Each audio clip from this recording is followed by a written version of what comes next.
Air travel is up despite the president and health officials urging people to cut down on non-essential travel over coronavirus concerns. Agents screened more than 1.5 million people Sunday, the most since March 12th of last year. Dr. Dyan Hes is with us now. She's the founder of Gramercy Pediatrics. She's here to talk about all this. So, Dr. Hes, you no doubt heard the plea from Dr. Walensky. I guess the question I have to ask you, is it safe to travel right now? But it sounds like it probably isn't. So as you can see, I'm not in my usual spot because I actually travel. You have a vaccine. If you have a vaccine or if you have antibodies to, had recent COVID and the doctors have said you had antibodies and you might, you are immune, I don't think otherwise you should be traveling and you should respect the mask rules. You know what I was thinking, Doctor, particularly when you talk about respect the mask rules, I wonder if part of the concern is that people who have been fully vaccinated are sort of like, yeah, I know you're supposed to respect the rules, but hey, I'm vaccinated. And, one of the things that we bring up, periodically here is that, the vaccination means that you're protected from kind of the most intense version of COVID, that, it means that you're probably, there's a good, you can clarify, but I would think it means that even if you're infected, there's a good chance that you won't have any symptoms.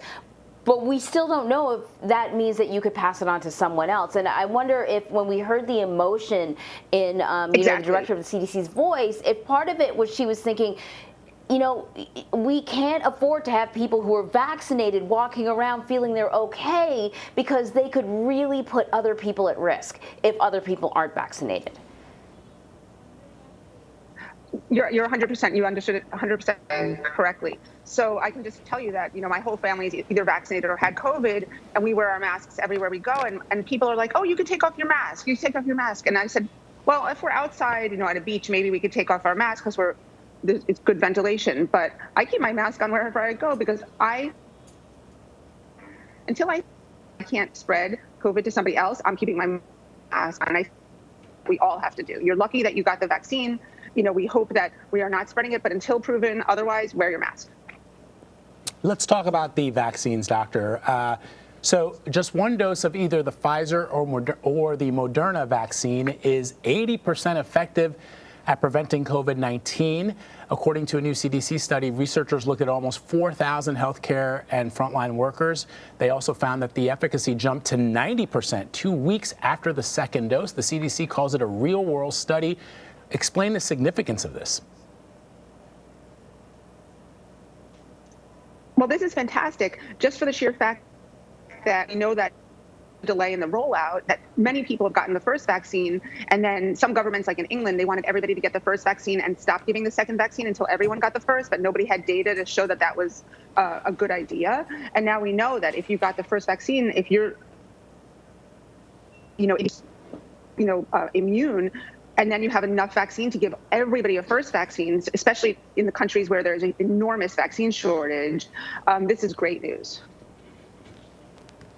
A new study out of Massachusetts finds that getting the COVID-19 vaccine works for women who are pregnant or lactating, and it also protects their babies.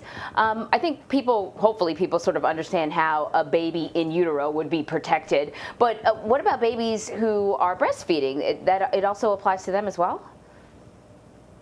Yes, so they found that there's immunoglobulins in the breast milk that protect against COVID. And I have to tell you, in my own practice, I have several mothers who had stopped breastfeeding. Their babies are about 15 months now, 18 months, and they are doing everything in their power to start breastfeeding again. So you can even take some medicines or lactic start you to produce milk.